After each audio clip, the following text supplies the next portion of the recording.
Hello বন্ধুরা, good morning. সবাই কেমন আছো? আশা করি সবাই ভালো আছো, আমিও খুব ভালো আছি। আজকে চলে এসেছি তোমাদের সাথে ছোট্ট একটা মিনি ব্লগ নিয়ে।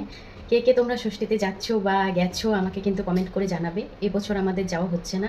তোমরা অনেকেই জানো আমার বাড়িটা অনেকটাই দূরে, অনেকটা জার্নিংয়ের ব্যাপার আছে। এই গরমে আর ইচ্ছে করছিল না, আর একটু অসুবিধা থাকার কারণে এবছরটা আমাদের যাওয়া হয়নি। তো যাই হোক, যাওয়া হয়নি তো কি হয়েছে, তো আমি তোমাদের সাথে ছোট্ট একটা ব্লগ শেয়ার করতে এসেছি। তোমরা কিন্তু ব্লগটা স্কিপ করবে না, কেউ পুরো ব্লগটা দেখবে। আর যদি ব্লগটা ভালো লাগে অবশ্যই কিন্তু আমার চ্যানেলটাকে একটু ফলো করে দিও, ঠিক আছে? আর ভালো লাগলে কমেন্টে কিন্তু আমাকে জানাবে। তো আজকে যাচ্ছি হচ্ছে, মানে যেহেতু জামাই ষষ্ঠী, আমাদের প্রায় যে কোনো অকেশনেই আমাদের একটু বাইরে খাওয়া দাওয়ার অ্যারেঞ্জমেন্ট হয়। তো আজকে যেহেতু ভাবছি জামাই ষষ্ঠী, তো আজকে বাড়িতে কিছু রান্নাবান্না করছি না। তো কোথায় যাচ্ছি, কী খাচ্ছি সবটাই তোমাদের সাথে শেয়ার করব। তার জন্য তোমাদের কিন্তু ব্লগটা দেখতে হবে। তো চলো, এখন তো মোটামুটি সকাল 10টা বাজে। তো শান এখন স্কুলে গেছে, আমি শানকে স্কুল থেকে আনতে যাচ্ছি। শানকে স্কুল থেকে এনে স্নান টান করে একটু বেরোবো। তো কোথায় বেরোচ্ছি সেটার জন্য ব্লগটা দেখতে হবে। তো চলো, সঙ্গে থাকো, ব্লগটা দেখতে থাকো। বন্ধুরা, দেখতেই পাচ্ছ ভীষণ গরম। তো শানকে স্কুল থেকে নিয়ে এলাম, এখন বাড়ির দিকে যাচ্ছি। এই দেখো শান, দেখো বাবা কিরকম গরম। তো শানকে নিয়ে এসে বা স্নান টান করে পুজো টুজো দিয়ে অলরেডি রেডি হয়ে গেছি। তো রেডি হয়েছি, এবার অপেক্ষা করছিলাম তোমাদের দাদার জন্য। তো তোমাদের দাদা ফোন করে বলল যে ও আর গরমের মধ্যে ভেতরে আসবে না, আমাকে বললো একটু এগিয়ে আসতে বাইরের দিকে। তো শানকে নিয়ে আমি বাইরে রাস্তায় বেরিয়ে গেছি। এবার শানকে নিয়ে আমি একটু এগিয়ে যাব রাস্তার দিকে, যেখানে তোমার দাদাভাই দাঁড়িয়ে আছে সেখানে এগিয়ে যাব। এই দেখো রাস্তাটা পুরো ফাঁকা, প্রচুর গরম ছিল বন্ধুরা। আর এবছর মনে মারাত্মক গরম পড়েছে, যার জন্য রাস্তাঘাট সবই ফাঁকা ছিল।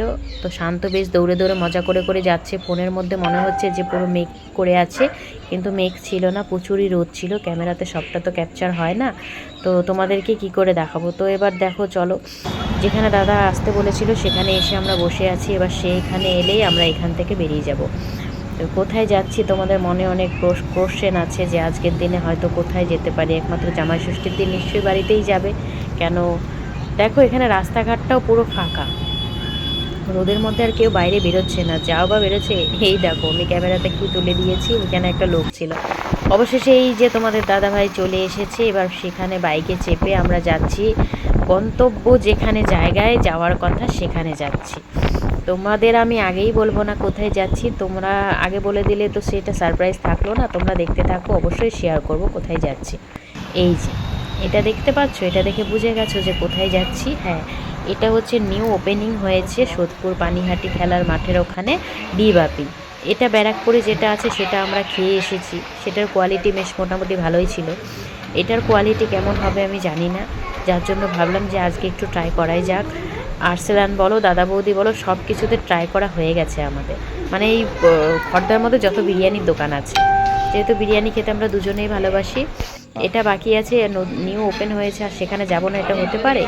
এখানে শান নিয়ে এখানে খেলা করছিল। আর এখানে একটা মানে ইউনিক জিনিস তোমাদের দেখাচ্ছি, দেখো এই যে ওনাকে দেখতে পাচ্ছ, উনি না ওয়েলকাম করছে সবাইকে গেটের কাছে দাঁড়িয়ে। আমার ছেলে একে দেখে খুব খুশি, তো আমাদের সাথে একটু পোজও দিয়ে নিল। পোজ দিয়ে এবার উনি চলে গেল।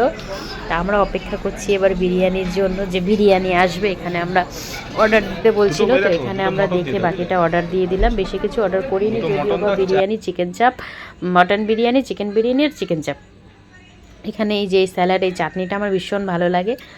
তো আমার ছেলেকে ওখানে ওরা যাই হোক সার্ভ করে দিচ্ছিল। এই দেখো বিরিয়ানি, বিরিয়ানিটা দেখে মনে হচ্ছে, ঠিক সত্যি কথা বলতে এটা ব্যারাকপুরের মতো হবে না। কেন বলছি, ব্যারাকপুর সেন্টটাই অন্যরকম ছিল। যাই হোক, তবুও খেয়ে তোমাদের সাথে বলতে পারবো কেমন হয়েছে। তো এখানে বিরিয়ানি, এই যে চিকেন চাপ এখানে নিয়েছিলাম, তবে এটার গ্রেভিটা খুব টেস্ট হয়েছিল চিকেন চাপের। তো এবার খাওয়া শুরু করব। তো চলো, খেয়ে তোমাদেরকে অবশ্যই জানাবো এটার কোয়ালিটিটা কেমন। তো দেখো এখানে খেতে বসেছি। খেতে খুব একটা যে খারাপ সেটা নয়, ছিল মোটামুটি। কি বলবো বলো, মানে সেরকম ভালোও নয় সেরকম খারাপও নয়। তবে ওইখানে ব্যারাকপুরের চিকেনগুলো একটু ভালো দিত, এখানে মানে ভালো বলতে কি একটু সফট টাইপের, আর এখানে একটু ছিবড়ে ছিবড়ে টাইপের। তো দেখো আমার হাজব্যান্ড বলছিল একটু চিকেনটাকে করো, তো তুমি ছবি তুলবো তোমাকে। তো আমি সেটাকে নিয়ে আবার একটু মুখে দিয়ে নিলাম। তো আমি নিজে খাচ্ছিলাম। মোটামুটি আছে কোয়ালিটি, খুব ভালো না খুব ভালো। তোমরা একবার ট্রাই করতে পারো, যারা সোদপুর বা এই খড়দার মাঝে থাকো তারা একবার গিয়ে ট্রাই করে দেখতে পারো। তো এখানে খাওয়া দাওয়া শেষ করে এই যে কোল্ড ড্রিঙ্কস নিয়েছিলাম। বিরিয়ানি খাওয়ার পরে কোল্ড ড্রিঙ্কসটা তো খেতেই হবে, সবাই জানো। কোল্ড ড্রিঙ্কসটা ছিল বেশ মোটামুটি। তবে আজকের ব্লগটা এটুকুনি ছিল, কেমন লাগলো সবাই কমেন্ট করে জানিও।